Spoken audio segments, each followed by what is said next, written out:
Добар ден, јас сум Трајанка Јовановска, наставник по биологија од Основното училиште Димо Хаџидимов од Скопје. Денеска ќе зборуваме за минералите во растенијата. Наставна тема – фотосинтеза и растење на растенијата. Цели на часот. Учениците ќе треба да ја разберат важноста на водата и минералните соли за растење на растенијата. Ќе ги представуваат заклучоците и вреднувањето на работните методи на различни начини.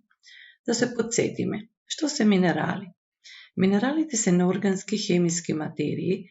Нашиот организам сам по себе не може да ги создаде и мораме да ги внесуваме преку храна, вода или лекови. Зошто е потребно железото за човекот? Железото е потребно за создавање хемоглобин, што го пронесува кислородот низ крвта. При недостиг настанува болест анемија. Крвта не може да пренесе доволно кислород. А зошто е потребен калциумот во човекот? Сигурно ќе се сетите, калциумот е потребен за правилен раст и развој на коските и на забите.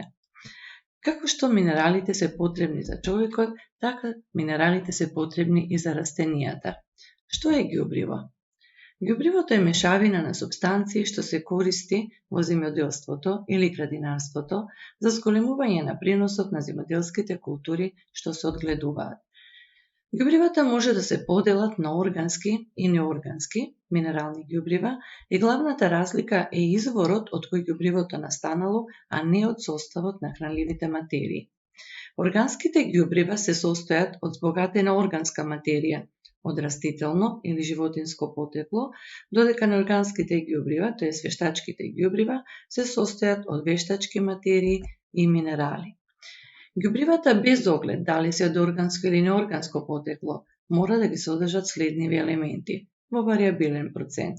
3 основни макронутриенти: азот, фосфор и калиум, застапени во ткивата на растенијата 0,2 до 4%, 3 секундарни макронутриенти: калциум, сулфур и магнезиум, застапени до 0,02%, и микронутриенти или минерали во трагови, како што се бор, хлор, манган, железо, цинк, бакар, молибден и селен.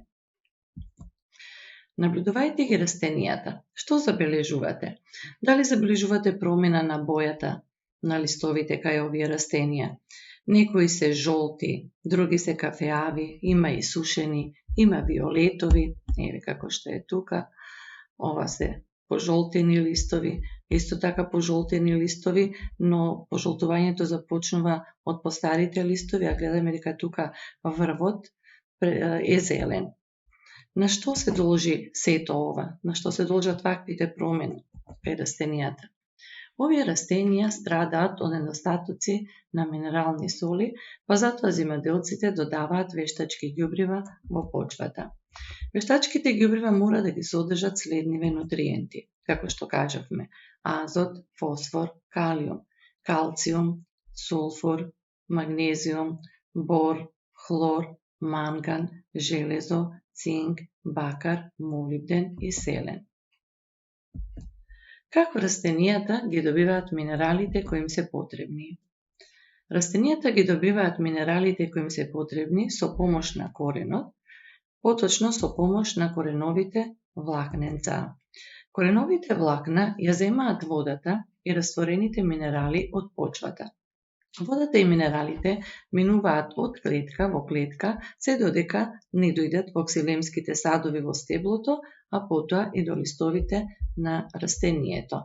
Тука ви е представен еден корен, а ова ви е кореново влакненце. Ова кореново влакненце е зголемено тука 1000 пати. Ови се честици од соли на некои минерали. Честиците навлегуваат во кореновото влакно по пат на осмоза, потоа, исто така по пат на осмоза, се пренесува од клетка до клетка, па доаѓаат до клетките на ендодермисот, па до клетките на перициклот и до ксилемот. Ксилемот ги пренесува водата и минералните материи до листовите на растението. Тука ви е представен на овој слайд лист на растение кој што живеело во почва, каде што имало недостиг на калиум. Тука се појавуваат кафеави црни дамки, тука се помалички, но тие потоа се прошируваат, ова ткиво некротизира и растението умира. Тука ви е представен еден молекул на хлорофил. Централно место во градбата на хлорофилот зазема магнезиумот. При недостиг на фосфор, гледаме дека листовите на растенијата ја менуваат бојата од зелена, добиваат црвена боја или виолетова боја, па може дури и до кафеава црна боја. На овој слайд би се представени листови на растенија кои што растеле во почва каде што имало доволно магнезиум. Гледаме дека овие листови се зелени, спремни за фотосинтеза, а овој лист е жолтеникав, бидејќи растението кое што растело во почвата имало недостиг на магнезиум. Ние повеќе ќе обрнеме внимание на минералните соли азот, фосфор, калиум и магнезиум. Зошто се потребни и кои се симптоми на недостиг од минералот? Азотот создава протеини и хлорофил, растението пожолтува, има мал раст со ситни листови и плодови, ако има недостиг од минералот. Фосфорот учествува во градбата на ДНК и клеточната мембрана, а лисјата на растенијата стануваат нежни и млитави и ја менуваат бојата од зелена во црвеникава до кафеаво црна. Калиумот влегува во градба на ензимите што учествуваат во процесите фотосинтеза и дишење. Лисјата пожолтуваат и се со мртви точки на растенијата кои што растат во почва каде има недостиг на минералот калиум. Магнезиумот е потребен за создавање на хлорофил, лисјата пожолтуваат ако има недостиг од минералот магнезиум. Минералите се потребни за здрав раст на растенијата. Азотот е потребен за здрав раст на листовите кај растенијата, фосфорот е потребен за раст на коренот, цветот и развојот на плодот, а калиумот е неопходен за градба на ензимите. Не само минералните соли се важни за правилен раст и развој на растенијата. Зошто е важна водата за растенијата? Растенијата не можат да живеат без вода. Многу животни процеси кај растенијата непосредно се поврзани со водата. Водата кај растенијата е потребна за произведување на храна, тоа во процесот на фотосинтеза, за ладење преку транспирација, за потпора, клетките содржат многу вода во вакуолите, за пренос преку спроводните садови ксилем и флоем. Растенијата користат вода при фотосинтеза за добивање храна. Водата ја добиваат од почвата.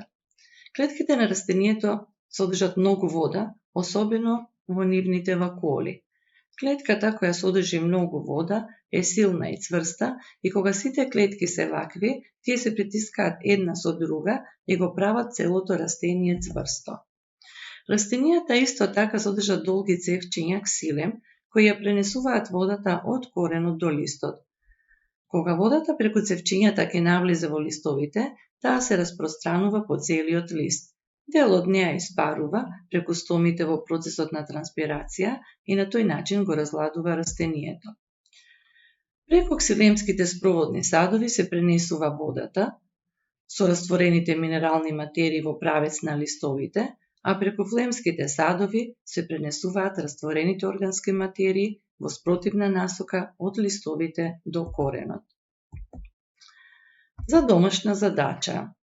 Ќе треба да направите илустриран приказ во кој ќе ги прикажете главните минерали во растението, нивните функции и симптоми што се појавуваат кај растенијата поради недостиг на минералите.